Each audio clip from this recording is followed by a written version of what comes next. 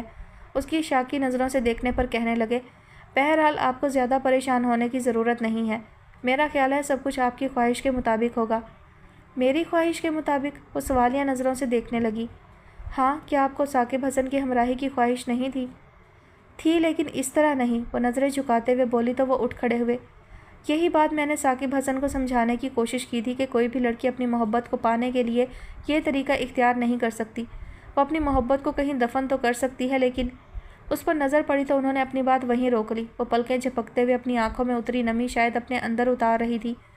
ربیہ، وہ کچھ دیر تک خاموشی سے اس کی طرف دیکھتے رہنے کے بعد بولے، میں تو یہی کہوں گا کہ اب جو ہو چکا ہے اس سے سمجھوتا کرنے کی کوشش کریں۔ پھر اسٹڈی روم کی طرف جاتے ہوئے جیسے اچانک کوئی بات یاد آئی تو پلٹ کر کہنے لگے، سنیں، کل آپ کو ثاقب حسن سے ملنا ہے۔ اپنی بات کہہ کر وہ رکے نہیں، فوراً دروازہ کھول کر اسٹڈی میں داخل ہو گئے اور وہ کتنی دیر تک سن سی بیٹھی رہ گئی تھی۔ صبح وہ آفس جانے سے پہلے اس کے ساتھ دوبارہ کمرے میں آئی ورنہ تو ناشتے کے بعد وہیں سے چلے جایا کرتے تھے۔ اس نے انہیں دیکھ کر قدرے حیرت کا اظہار کیا تو وہ کہنے لگے، میں نے امی سے کہہ دیا کہ آج ہم لنچ پر کہیں انوائٹڈ ہیں، 11 بجے آپ تیار رہیے گا، میں گاڑی بھیج دوں گا۔